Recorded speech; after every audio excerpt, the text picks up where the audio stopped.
There's a lot of damage left behind from this fire. You can see it here right behind me. The middle portion of the building is what had a lot of the damage there. The roof still charred, and you can see a lot of the debris on the ground too. This all started right around midnight. That's when Memphis Fire got the call out here, and they quickly started, their efforts to put the fire out. It took them a couple of hours. They cleared the scene around 5 o'clock or just before 5 o'clock, so several hours to get the fire out and to make sure all the hot spots were put out. This apartment complex here off of Whitaker Drive in Whitehaven. One person was taken to the hospital in critical condition. Memphis Fire did say, though, that the cause of the fire was accidental. It was an electrical issue that sparked the flames. In Whitehaven, Sheila O'Connor, Fox 13 News. Happening right now, the meeting in Jackson, Mississippi with XAI. Now, the NAACP, they say they have 3 problems with the meeting that's happening right now. 1, the meeting is not happening in DeSoto County, in or near DeSoto County. 2, it's happening right now during Election Day when voters here in Mississippi are voting in the primary. And 3, they learned about this meeting less than a week ago. XAI's proposed power plant would house 41 methane gas-fired turbines to power the Colossus 2 data center across the state line in Memphis, as well as another data center here in Southaven. Fox 13 reported that those turbines at the power plant appear to already be running right now. Today, the company could get final approval from the state to run them.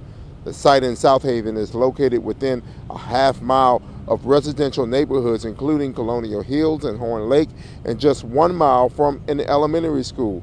The project has been very controversial here in DeSoto County. More than 300 people packed the one and only hearing over the project last month, with every speaker in attendance speaking out against the project. But some state and local leaders, including Governor Tate Reeves, well, they have celebrated the project's economic impact since it will create hundreds of jobs. Now the NAACP is demanding the meeting be rescheduled with sufficient notice and held in or near DeSoto County. Again, that meeting happening right now in Jackson, Mississippi. Of course, you can count on Fox 13. We'll keep you updated both here on air and online at fox13memphis.com on whatever comes out of this meeting. Prosecutors say they have a lot of evidence in this case. A key piece is more than likely Pooh Sheisty's ankle monitor. Prosecutors say actually put him where the crime happened. Now, Pooh Sheisty, whose real name is Latrell Williams Jr., he will not be appearing in court here in Memphis, but his father will, along with Big 30, whose name is Rodney White Jr., and 3 other defendants. The Department of Justice says in January, Sheisty, his dad, Big 30, and 6 others lured Gucci Mane and 2 other rappers to Dallas for a so-called business meeting.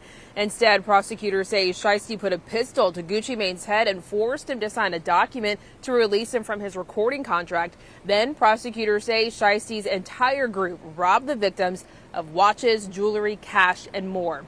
Pooh Sheisty's dad, Latrell Williams Sr., is accused of planning and executing the kidnapping. Big 30 is accused of handing Sheisty his gun and barricading a studio door to prevent the victims from leaving. Prosecutors say they were also able to connect some of the suspects to the crime because they showed off the stolen items on social media shortly afterwards. Prosecutors also have bus records showing several of the defendants traveling from Dallas to Memphis a day after the crime, and rental car records showing Pooh Sheisty's dad rented a car used by the defendants. There is a lot more to this case and a lot more evidence listed out in the complaint. You can read it for yourself in full on our website, fox13memphis.com. Today's hearing is scheduled for 2 o'clock this afternoon here at the Federal Courthouse building in downtown Memphis. You can count on Fox 13 to be in that courtroom, and we'll let you know what happens. In downtown Memphis, Sheila O'Connor, Fox 13 News.